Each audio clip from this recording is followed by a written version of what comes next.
Rohilkhand management association के सदस्यों और पदाधिकारियों ने न्यूज़ टुडे नेटवर्क के सभागार में 77वें स्वतंत्रता दिवस के अवसर पर इस विषय पर चर्चा की कि भारत 2047 में अर्थव्यवस्था के मामले में कहां होगा। आरएमए की विचार गोष्ठी में बरेली के उद्योगपति जुड़े और वर्तमान अर्थव्यवस्था और व्यापार को लेकर सरकार की नीतियों को समझा। देश की जीडीपी यानी कि सकल घरेलू उत्पाद पर चर्चा करते हुए वक्ताओं ने कहा कि जीडीपी के आंकड़े देश की मजबूत अर्थव्यवस्था के संकेत दे रहे हैं। आज सरकार उद्योगों को बढ़ावा दे रही है और उद्योगों से ही देश की अर्थव्यवस्था को बल मिलता है।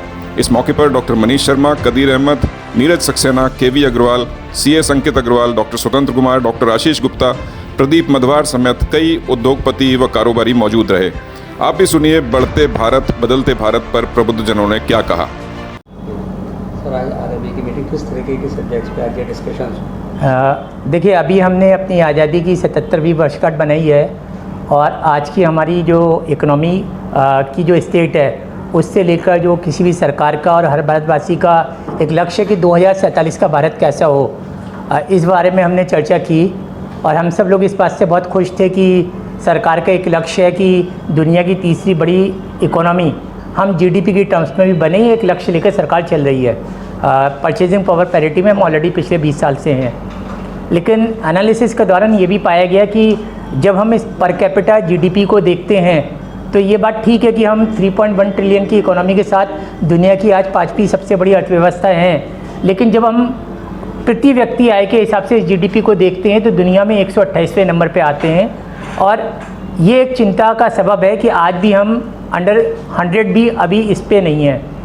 इसी तरीके से human development index, GDI index, इन सब के अंदर भी हमारा स्थान कहीं 130 से लेकर 135वें तक का है। जब तक प्रति व्यक्ति आय में वृद्धि नहीं होगी, जो डिस्पैरिटी ऑफ इनकम है उसका बेहतर तरीके से डिस्ट्रीब्यूशन नहीं होगा। सरकार की तरफ से बहुत सारी योजनाएं हैं जिनकी सराहना की गई कि उत्पादकता बढ़ाने के लिए आज अवसर हैं। अवसर रोजगार करने के हैं, रोजगार पाने के हैं और स्वरोजगार के भी हैं।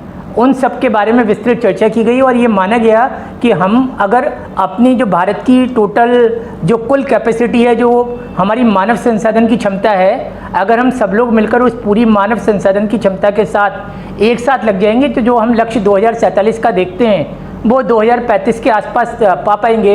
जो सपना हमारे पूर्वजों ने देखा था, जो सपना सरकार आज देख रही है, जो भारतीय होने के नाते हम सब की जिम्मेदारी भी बनती है कि अपना योगदान दें, उस सपने को हम देख पाएंगे। ये सब हमारी आज की चर्चा के विषय में रहा था। उस समय पे हम अपनी आज़ादी के 100 साल पूरे कर रहे होंगे और जैसा कि आप सभी ने 15 अगस्त को जो प्रधानमंत्री जी ने भाषण दिया था वो सुना होगा कि लक्ष्य ये है कि 2047 तक भारत को एक विकसित राष्ट्र बनाना है। तो बहुत बड़ा टास्क है और विकसित राष्ट्र के साथ ये भी है कि भाई भारत की प्रति व्यक्ति आय करीब $12,500 पहुंच जाएगी।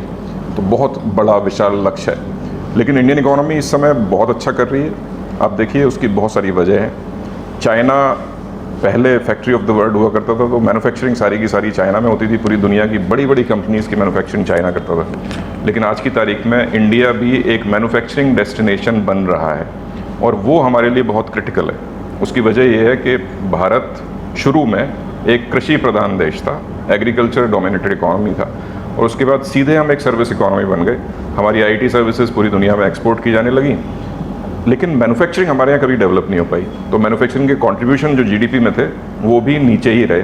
बट फाइनली अब मैन्युफैक्चरिंग पे ध्यान दिया जा रहा है और भारत में बड़ी बड़ी दिग्गज कंपनियाँ पूरी दुनिया की, चाहे वो एप्पल हो, टेस्ला हो, गूगल हो, माइक्रोसॉफ्ट हो, बड़ी कंपनियां दुनिया की यहाँ पे आके अपने बेसिस सेटअप कर रहे हैं और मैन्युफैक्चरिंग कर रहे हैं। अब देखिए, जो इन्वेस्टमेंट है वो दो तरह से आता है। एक तो फॉरेन इंस्टीट्यूशनल इन्वेस्टर या फॉरेन पोर्टफोलियो इन्वेस्टर जो आपके देश में पैसा लगाते हैं आपके स्टॉक मार्केट्स में, आपके मनी मार्केट्स में, और मनी मार्केट्स से फ़ायदा उठा के पैसा लेके निकल जाते हैं। तो वहाँ पर आपको कोई विजिबल डिफरेंस दिखाई नहीं पड़ता, लेकिन फ़र्क कहाँ पर पड़ता है? जब आपके यहाँ FDI आती है, यानी कि foreign direct investment. Foreign direct investment का मतलब ये है कि कोई विदेशी कंपनी भारत में आके अपना बेस सेटअप करती है। जब वो बेस सेटअप करेगी तो आपके संसाधन इस्तेमाल होंगे, आपके लोगों को नौकरियां मिलेंगी, तो पैसा तो आएगा ही, नौकरियां भी मिलेंगी, संसाधन भी इस्तेमाल होंगे, आपके बाजार का भी उपयोग किया जाएगा।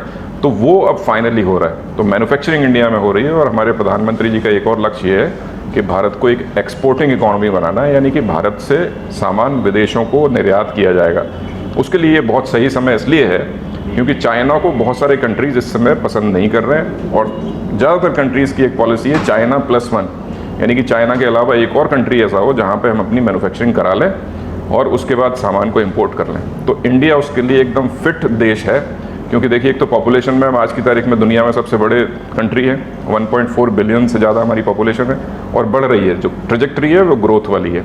चाइना सेकंड नंबर पे, लेकिन उसकी ट्रेजेक्ट्री डाउनवर्ड है, तो पॉपुलेशन का जो गैप है आने वाले टाइम में वो बहुत बढ़ जाएगा। तो एक तो हम खुद अपने आप में बहुत बड़ा बाजार है, दूसरा जब हम यहाँ पे बहुत सारा प्रोडक्शन करेंगे और उसे दुनिया के दूसरे देशों में भेजेंगे तो हमें विदेशी मुद्रा भी बहुत अर्जित होगी। और जो प्रधानमंत्री जी ने टारगेट लिया है कि 2047 तक भारत विकसित राष्ट्र बन जाएगा, तो कहीं ना कहीं वो पूरा डेफिनेटली हो जाएगा, ऐसा अभी प्रतीत होता है। लेट्स सी, सब कुछ अगर ठीक रहेगा तो डेफिनेटली हम लोग ये अचीव कर पाएंगे। देखिए, आज रोहिलखंड मैनेजमेंट एसोसिएशन के तत्वाधान में ये यहाँ पर एक राउंड टेबल डिस्कशन हम लोगों ने ऑर्गेनाइज़ किया था, जिसमें हम लोगों ने बात की कि इंडियन इकोनॉमी आज हमारा क्या स्टेट है और क्या हमारा रोड मैप है, क्या हमारे टारगेट्स हैं, कैसे हम आगे तक वहाँ पहुँच सकते हैं। जो ख़ास बात रही उसमें मुद्दा ये रहा कि पहला तो ये है कि चूँकि हमारी पॉपुलेशन बड़ी है और जो भी हम प्रोड्यूस करते हैं वो उस पॉपुलेशन में डिवाइड हो जाता है, तो कहीं ना कहीं पॉपुलेशन कंट्रोल के बारे में बात करनी पड़ेगी, पर इंडिविजुअल प्रोडक्टिविटी बढ़ाने के बारे में बात करना पड़ेगी। और जो चिंता खास करके व्यक्त की गई, और जो हमारे स्ट्रेंथ है, जो हमारे पास नेचुरल रिसोर्सेज हैं जहाँ पर हम और बेहतर कर सकते हैं, उनको हम किस बेहतर तरीके से इस्तेमाल करें, इन सारे विषयों पर आज चर्चा की गई। और ये उम्मीद की गई कि आने वाले सालों में, जैसा हमारे माननीय प्रधानमंत्री जी ने भी कहा है कि तीसरी सबसे बड़ी इकोनॉमी हम बनने जा रहे हैं। मुझे ये जो third economy and fifth economy in the world, ये चीज़ समझ नहीं आती। मुझे एक ही चीज़ समझ आती है कि standard of living and per capita income, ये दो चीज़ें बहुत इम्पॉर्टेंट हैं। इसमें इंडिया काफ़ी पिछड़ा हुआ है। ये चीज़ें अगर हो जाएं तो फिर उससे ज़्यादा फ़र्क पड़ता है। आज किस तरीके के डिस्कशंस है यहाँ पे राउंड टेबल? आज रोहिलखंड मैनेजमेंट एसोसिएशन पे इकनॉमी पर चर्चा हुई, बहुत ही कंस्ट्रक्टिव चर्चा हुई। एक मुद्दा ये भी उठा कि बहुत सारे सुधार हुए हैं, बहुत सारे सुधार हुए हैं, इसमें कोई दो राय नहीं है कि सुधार नहीं हुए, लेकिन हमें लगता है कि आज भी जो है वो बैंकिंग सिस्टम को रिफॉर्म करने की बहुत ज़रूरत है।